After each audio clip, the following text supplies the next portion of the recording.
Aqui para mais um podcast Copiando Jesus. Toda quarta-feira a gente está aqui pegando um tema diferente, mas tudo tem o mesmo objetivo no final, que é te deixar mais parecido com Jesus.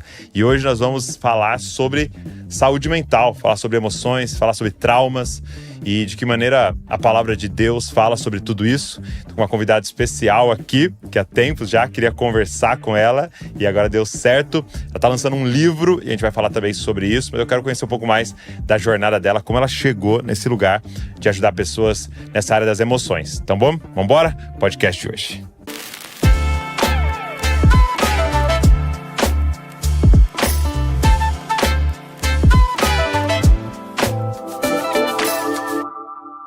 Ângela Serino, obrigado.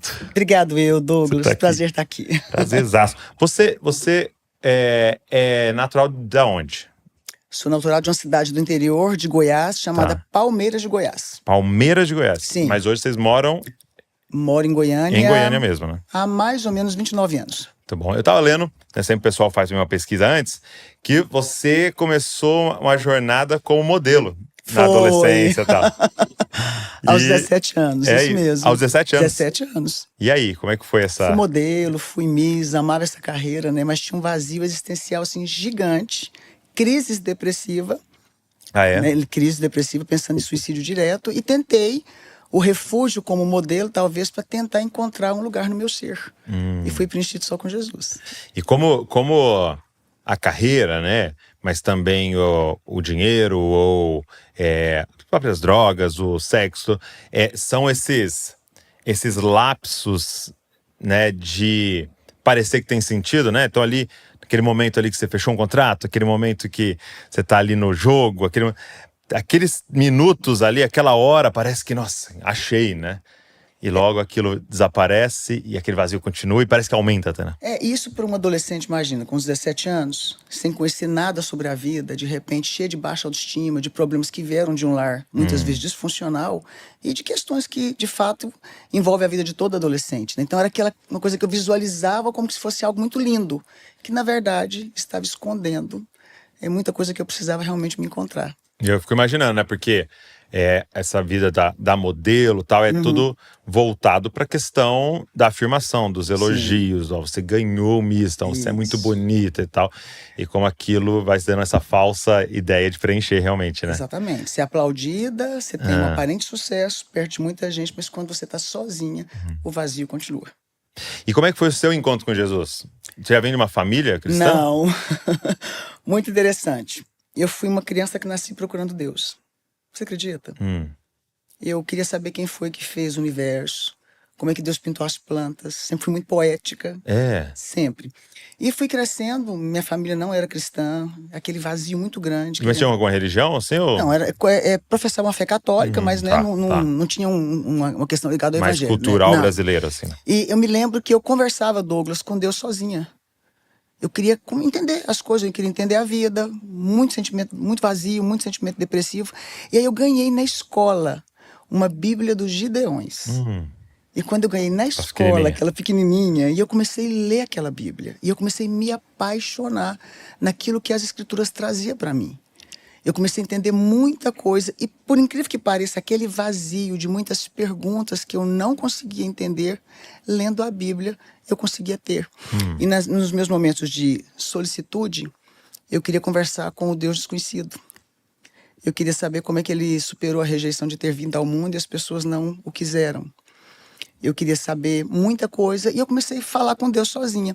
E eu tinha 16 anos de idade. E eu me lembro que era Natal. Eu sentei num quarto da família, todo mundo comemorando a festa de Natal, né?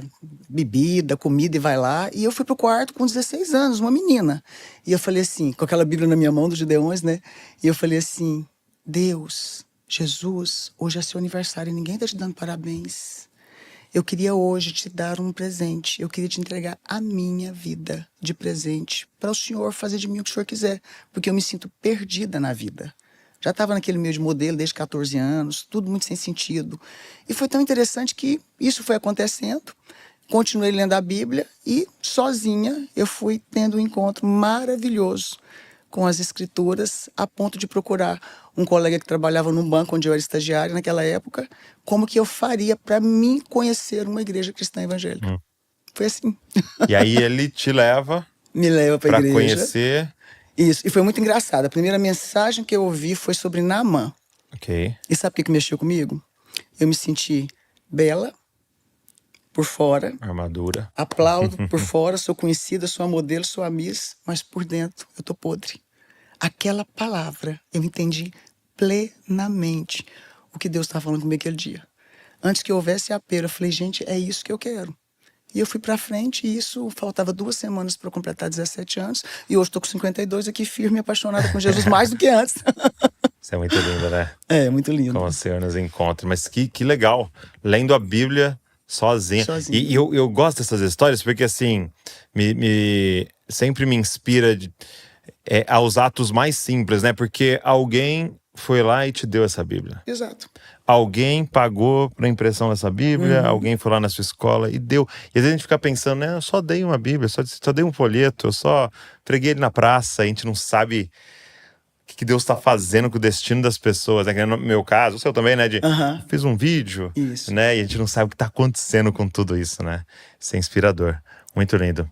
E aí, como isso afetou, então, essa sua jornada como modelo? Quando é que isso terminou? Quando é que você entendeu? Não é isso?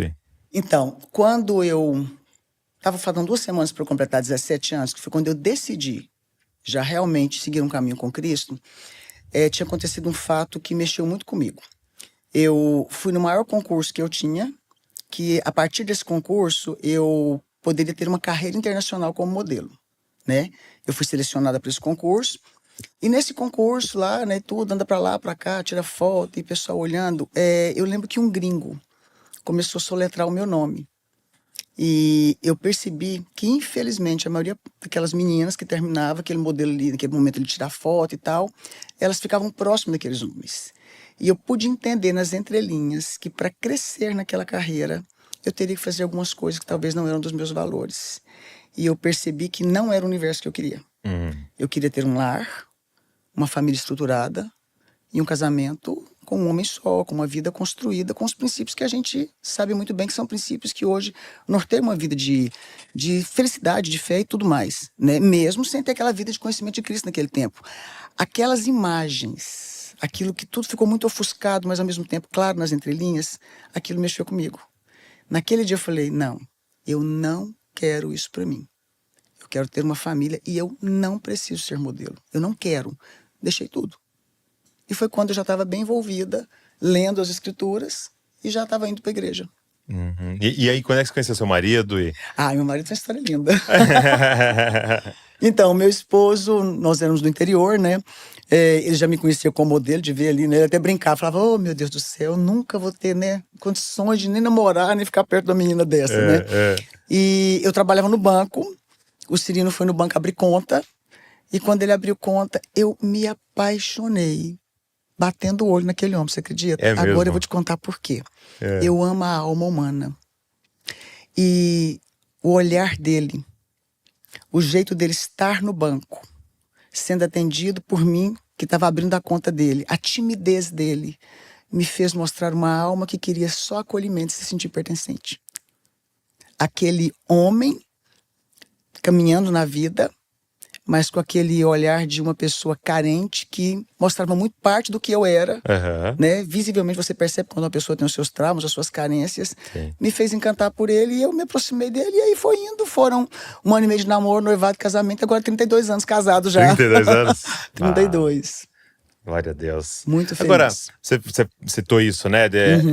Eu amo a alma humana, né? E você tem dedicado sua vida nessa jornada, né? Sim. De ajudar pessoas, de servir pessoas, principalmente nessa parte das emoções, da alma, das doenças emocionais.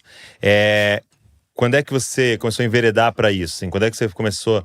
Você foi direto à faculdade para se formar, terapeuta? Como é que foi isso? Não. Quando eu converti, sei se você lembra daquele tempo atrás, né? Você é bem mais novo que eu. Que a gente ia logo para a escola dominical, Sim. colocava você para ensinar adolescente, cuidar de grupo de adolescente, Eu de participei dessa jovens, de jornada crianças. toda. Então eu fui jogada naquela época, porque eu queria entrar. Sim. Eu me joguei, aliás, né? Então eu não fui direto para o universo psicanalítico, nem da área da saúde mental. Por quê? Porque naquela época era muito diferente de hoje. Era assim, você converteu, Jesus está voltando, estuda não. Ok. Lembra? Sim. Morava no interior. Você vai fazer psicologia? Não, não é de Deus. Nossa, Meu pai, você tá psicologia era terrível. louco. Não vai fazer psicologia, nada de saúde mental, porque nem se usava esse termo, né? Talvez fosse assim, porque Jesus é o suficiente. Você aceitou Jesus, acabou. Você não vai ter problema nenhum. E a faculdade, principalmente de psicologia, você vai sair de lá vai ateia. desfiar, né, e tudo. E tem uma parte da minha história que por morar no interior, que também os meus pais não gostariam, né, que eu ficasse mais na igreja. Então, enfim, eu não fui direto para a saúde mental. Tá. Eu converti com 17, comecei a cuidar de adolescente, de criança na igreja, e eu comecei a perceber alguns problemas do dia a dia que eu também tinha vivido. Eu comecei a perceber que aquela criança e aquele adolescente sofria bullying. Que aquela criança e aquele adolescente tinha medo de Deus por causa de um pai muito autoritário. Eu me lembro que, cuidando de adolescente, eu peguei uma menina, isso já tinha o quê? Meus 22 anos, já estava casada, né? E eu lembro que eu peguei uma menina na turma de adolescente que ela tinha se envolvido, Douglas, com um homem que era casado. E que ele era muito mais velho do que ela, tipificar praticamente o pai dela. E eu me lembro, lendo muito livro, sempre gostei demais de ler. Não tinha acesso à faculdade naquele tempo, como é tão fácil hoje, mas tudo quanto é livro que tinha sobre cura interior, cura de feridas emocionais, tudo nessa área de trauma, eu comia. Eu comprava tudo. Tudo quanto é livro cristão nessa área, eu comprava, eu lia, eu chorava. Não sei se você lembra de um livro, Cura dos Traumas Emocionais, de David. Gente, eu li aquele livro acho que 10 vezes. Aquele livro foi um divã para mim. Foi um manual. E aí, o que acontece? Eu comecei a perceber esses comportamentos dessas meninas. E eu me lembro que eu cheguei perto dessa menina específica e falei assim: querida, esse homem tem idade de ser seu pai. Você conhece Jesus, tá errado. Você vai destruir um lar. Conversa vai, conversa vem, e ela chorando bastante, né? E todo mundo só jogando pedra, pecado, pecado, pecado, óbvio, lógico, né? Mas ninguém queria ouvir mais sobre a história dela. E aí, conversando com ela, ela tinha uma carência afetiva paterna. A mãe não sabia quem era o pai. Ela passava a vida inteira procurando um pai. Ela não tinha um referencial de pai. A vida inteira, não tem pai, o pai não quis, ninguém quis, conversa vai, conversa vem. Naquela hora me deu um estalo, eu só tinha 22 anos, 21 a 22 anos. Eu falei, poxa, ela tá procurando Um pai. nesse cara um pai, ela tá pecando, tá errando, tá destruindo uma família. E eu lembro que eu puxei essa menina para perto, conversei com ela, e aí eu comecei a me apaixonar nesse conteúdo. Eu comecei a me apaixonar no conteúdo de poder entender as histórias das pessoas, os traumas que elas carregavam. E muita coisa não entrava na minha cabeça. Peraí, eu aceitei Jesus, tudo se fez novo. Por que eu ainda tenho raiva? Eu aceitei Jesus, tudo se fez novo. Por que eu ainda tenho trauma, né, quando alguém faz uma crítica comigo? Poxa, eu aceitei Jesus, tudo se fez novo, mas por que eu ainda não consegui superar a baixa autoestima se eu sou menina dos olhos de Deus, se eu sou amada pelo Pai? Então, eu comecei a observar o seguinte, é tudo muito lindo na parte teórica, que bom, mas eu precisava conhecer um pouco mais. Foi aí que eu comecei a me apaixonar nessa área. E eu lembro que a gente criou um conjuntinho, que era uma desculpa minha, de adolescentes, que a gente deu o nome de Joias de Cristo. Aí eu cuidava dos adolescentes segunda, quarta, sexta, escola dominical, e ainda ensaiava para cantar. Só que aí eu fui conhecendo a alma desses adolescentes. Eu fui entendendo que aquele adolescente que cantava mais alto do que todo mundo no coral é porque ele foi criticado. Eu fui entendendo que aquele adolescente que às vezes dava muito trabalho em determinada área é porque a mãe às vezes dizia, você nunca vai ser nada não, você dá trabalho, nossa, é uma tribulação na minha vida. E eu fui então acolhendo essa galera, e aí, como se diz, foi só o começo de uma história que eu tenho traçado há anos. E é maravilhoso quando a nossa formação começa pela dor, né? Sim. É quando você identifica uma dor e você se torna responsável por aquela dor e você pensa assim, agora Onde é que tem material para eu fazer isso, né? Isso. Porque, às vezes, hoje eu falo isso muito com as crianças. Falo assim, você não pode tentar escolher o que você vai fazer na vida a partir do que dá dinheiro ou do que vai me trazer uma relevância. Não. Você precisa se perguntar, Deus, que problemas quer que eu resolva no mundo? Uau! Qual é o problema que está ao meu redor que o Senhor vai me dar condições de resolver, né? E é isso, né? Se envolver. Interessante. E eu me sinto assim. Me emocionei. Eu me sinto assim porque eu via naquelas crianças e naqueles adolescentes a Ângela. Sim. Eu olhava para aqueles meninos, para aquelas meninas e via as minhas histórias. Sim, exato. Eu via as minhas rejeições, os meus traumas, os meus problemas de baixa estima, as perseguições que muitas vezes não eram faladas. E realmente eu me apaixonei justamente porque eu sabia que eu precisava ter uma parte importante na vida daquelas pessoas. Então é interessante até porque eu virei escritora, tá? Eu tive muito problema na escola porque eu sou TDAH com hiperfoco. Hoje as pessoas sabem lidar com isso. Sim. Mas naquela época, sabia? Uma criança que falava compulsivamente o tempo todo e que não tinha foco em algumas coisas e tinha hiperfoco em outras coisas, né? Toda desconjuntadinha, toda baguncenta, né? E aí eu não tinha amizades, porque eu também tive um problema de saúde meio sério, eu tive aquele vermezinho chamado solitária, então eu era muito magrinha, muito doentinha, muita baixa autoestima, por isso que depois o ser modelo, pra mim, era provar pra todo mundo que eu não era tão feia. Olha só. Olha aqui. E aí, na escola, eu começava a escrever redação. Eu era excelente em redação, só tirava 10. E aí, os colegas da escola me tinham amizade em troca da redação. E aí, eu descobri que eu podia escrever conteúdo. Olha e hoje só. é escrita. E é engraçado, né? Que tá tudo lá, né? Tudo lá. Você olha lá pra trás, tá tudo lá. Tudo as na pistas história. do que Deus quer fazer com a nossa vida, né? E hoje tá lançando esse livro, Caminhos de Esperança, né? Um convite para redescoberta da vida. Olha que coisa mais linda. Coloca aqui, Natan. Olha, ficou lindo isso aqui, hein? Esse dourado aqui. Nós vamos falar um pouquinho mais sobre o livro. Mas você falando, eu me lembrei de uma coisa interessante. E geralmente quando eu lembro assim, eu sei que o Senhor quer ministrar o coração de alguém que está nos ouvindo, de um cara compartilhando algo assim que foi... Abriu meus olhos, assim. Era um podcast de business, não era nem podcast cristão assim, mas ele contando que ele, com 17 anos, ele escreveu uma lista. Falou assim, 5 coisas que eu vou ter até os 25 anos. Metas, né? Aí ele colocou lá assim, eu vou ter 1 milhão de libras. É um inglês, né? Eu tenho 1 milhão de libras. Vou ser milionário. Eu vou ter tal carro, escreveu. Falou assim, eu vou ter uma namorada, vou ter uma casa tal e vou ter um tanquinho, né? Barriga tanquinho. Colocou, beleza. Ele falou que passaram, assim, 3 anos, ele tinha conseguido tudo. 22 anos, assim, ele já tava com todas essas coisas e tal.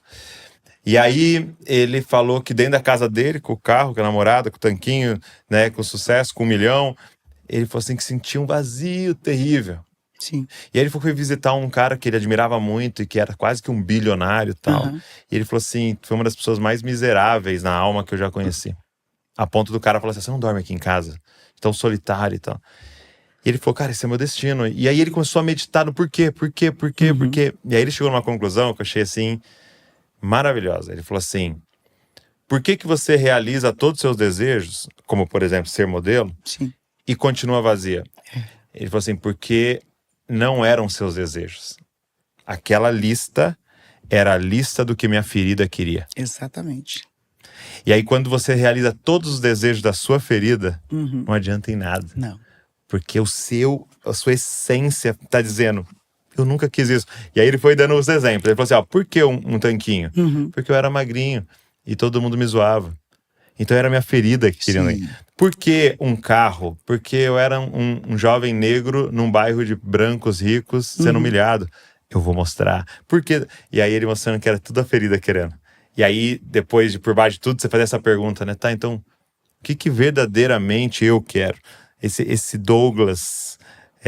que Deus criou, o que é que ele verdadeiramente quer? É essa a jornada, né? E esse é o desafio de se descobrir, né? Porque na verdade, quando a pessoa projeta alguns sonhos e desejos, ela está projetando um palco para que o outro veja que ela venceu. Né? Não, tô provocando palco, né? Que, tipo assim, nossa, né? Que vou provar que... Mas não é, na verdade, quando você entende o propósito, você vê que é muito além disso. Que é muito vazio, né? Muito vazio. Agora, você... trabalha com psicanálise. Trabalho. Né? E eu não sei se você sabe, eu sou formado em psicologia, né? Sim, sei. eu não exerço. Esse é um papo bom, hein? E uma coisa que você falou muito legal é que muitos perguntam, né? Quão útil foi a psicologia para você? E eu falo, cara, uma das coisas mais úteis para mim foi a questão, primeiro, aprender a ouvir. E aí esse é o meu trabalho, eu fico aqui o dia inteiro ouvindo. Mas em segundo lugar, é entender a complexidade do ser humano. Exato. Então, eu percebia muita gente falando assim, fulano não quer mudar, ele não quer nada com nada. Você fala, calma. É isso mesmo. É muito mais complexo do que você Muito imagina. mais. Lá, aquela menina fica com todo mundo, tal. Calma. Tá errado, sim, igual você disse, mas é muito mais amplo. Tem uma história por trás, Tem uma né? história, tem uma alma por trás complexa, se decifrar de tudo. Então isso foi muito bom pra mim no pastoreio, de entender o ser humano é um universo ali pra você compreender e tentar ajudar, né? Agora, na faculdade, uma das abordagens que menos comunicava com o cristianismo, ou até mesmo mais atacava, vamos dizer assim, porque lógico vai depender da professora que você tem, professor que você tem, era a psicanálise. Sim. Tanto que na época eu fui até mais para TCC, né, aprender mais tal, porque eu via menos conflitos assim, né? Para você, como é que isso se juntou? Muito interessante. Psicanálise vai ser uma e conversa boa. cristianismo. Bom, quando eu fui fazer psicanálise, Douglas, foi o reitor da PUC que indicou. Eu tenho doutor honoris causa na área de saúde mental. Ok. E ele indicou por quê? Porque já tinha vários livros publicados, meus, e eu trabalhava com pessoas, e ele disse, não quero que você faça psicologia. Eu quero que você estude psicanálise, porque vai muito da sua essência. Eu não sabia de nada, não sabia o que abordava. Eu já trabalhava com aconselhamento há muitos anos, sempre trabalhei com um grupo de mulheres, nessa linha que eu tô falando. E eu cheguei no Instituto de Psicanálise, naquela época presencial, totalmente secular. Me apresentaram uma história de Lacan. Falei, Deus me livre, esse chama é louco, saí de perto, não quis. E foi direto, então, para a linha de Freud e Jung. E eu me lembro que tinha um pastor batista que estava junto nesse instituto. E esse homem foi fundamental, junto com esse reitor da PUC. Interessante. Porque eles falaram assim para mim, a gente lê o seu conteúdo, você tem uma palavra de sabedoria, você encontra evangelho nas linhas do que você escreve. Ângela, eu sei que vai parecer louco, mas faça psicanálise. Os 3 primeiros meses foi muito difícil, mas eu comecei a confrontar eles. Por exemplo, eu lembro de uma aula que foi assim, Freud disse, pensamento, ensaio da ação. Eu levantei o dedinho e falei, tá, mas na Bíblia diz, como o homem pensa no seu coração, assim ele é. Aí ele, não, mas isso foi Freud. Eu falei, pois é, mas antes de Freud, um pouquinho antes, tá na Bíblia. Nossa. Beleza, 1000 aí anos antes. vai uma aula aqui, vai uma outra aula ali, né, e eu confrontando tudo, porque eu não fui fiel naquele tempo. Eu estudei para me querer melhorar as minhas palestras. Eu estudei para me cuidar de adolescente. Eu não queria clinicar, não tinha essa pretensão de clinicar. Eu não sabia o que Deus estava preparando para mim. E eu lembro que eu comecei a questionar tudo. E era muito legal, porque eu questionava. Lembra que eu aprendi... E tinha um ambiente legal para questionar? Tinha, tal? E lembra que eu aprendi que eu li na Bíblia? Que eu converti lendo a Bíblia. Então, para mim, tinha coisa que era muito clara. Eu me lembro de um dia que eles foram falar uma palestra lá dentro da linha psicanalítica sobre doenças, né? Doenças psicossomáticas, né? E conversa vai, conversa vem. Aí eu peguei e pedi licença para eles, com muita ética, com muita educação, né? Muita fineza, assim, respeitando o ambiente, né? Eu falei, com licença, eu posso falar alguma coisa? Sim. Eu falei, olha, mas... doença psicossomática, o termo tá na tal época. Pois é, mas na Bíblia fala, olha aqui, quando remoí minhas lembranças amargas dentro de mim, senti picada nos meus rins. Tá em Salmos. E foi tão legal, porque eu via Deus naquilo. Douglas, eu não sei te explicar. Parece que a janela abria. Parece que meu olho abria, eu ficava assim, ó... Peraí, isso aqui Freud disse, mas eu vou bater contra. Isso aqui, Jung, que é filho de pastor. Gente, as teorias de Jung são maravilhosas. Eu pegava tudo aqui de Jung e falava, eu gostei do Jung. Pegava aqui, eu falava, esse Freud aqui, se você encontrar alguma coisa boa, você me conta, né? Sem preconceito. Aí pegava, Lacan, quer dizer. Aí pegava tudo ali e olhando, e sem que eu percebesse, eu fui me apaixonando. Eu peguei aquele texto da Bíblia que fala, olha, eu vou reter o que é bom, e o que não for bom, vou deixar pra lá.